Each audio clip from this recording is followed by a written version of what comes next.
I'm Dr. Brian Thornburg, and yesterday I had one of the parenting traps that I often speak about, those moments where we parent to us, to our fears, to our needs, instead of what is in the child's best interest. And this is one of the common ones that I experienced yesterday with this mom. It's about eating, and the child's 3 years old. The child's completely growing fine. Head, weight, length, everything is fine, developing normal, meeting all milestones. As a matter of fact, head on some of the verbal milestones. But this mom is so concerned about the child eating that even though the child's growing well, all metrics consistently over time growing well, mom is encouraging the child to eat because she's so fearful that the child's going to starve, even though there's no indication that this child is anywhere near starving, that the family comes from an environment where there would even be a concern, or in a community that they don't have support. Everything lines up that this child will always have food, but mom has this fear that the child's going to starve. And I see this a lot. And what happens, instead of eating what the family's eating, the mom turns into a short order kitchen where, she doesn't want to eat the chicken and rice and the broccoli that we are feeding the family. Instead, I'm going to make them scrambled eggs or a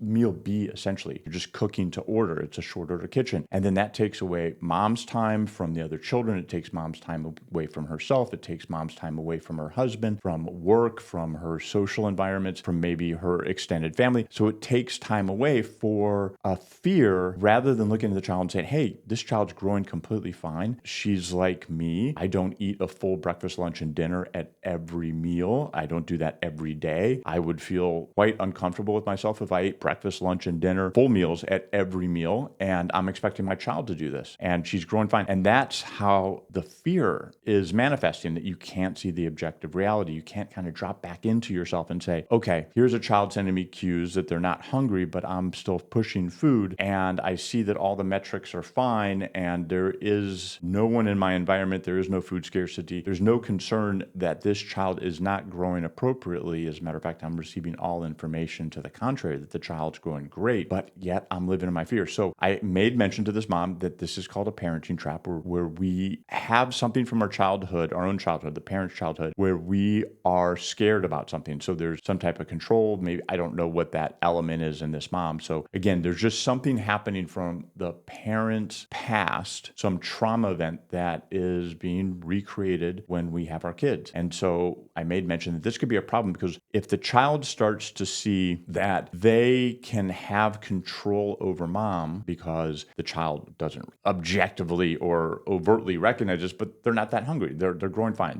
They don't need to eat extra food. So they're kind of pushing back. But then they see mom's giving them attention. So that gives an element of control that now I can get attention, but it's not a healthy attention. It's not a healthy way to engage with mom, but mom's setting up this unhealthy dynamic with her, allowing the child to control her through a vehicle that doesn't need to be used for control. And that vehicle happens to be food. And there's also concerns with feeding disorders, especially with girls. This is adding on a second layer of concern that the fear can contribute to unintended complications in the child's development. And in this case, an unhealthy connection with mom, where she's using unhealthy techniques to have bonding moments with mom, and that'll translate into problems with other relationships in her future. And it's also contributing potentially an unhealthy relationship with food. And that's not something that we want to encourage. So mom fully recognized it. So now it's mom's job to go and address her fear so she doesn't bring that anxiety to her parenting relationship with her children.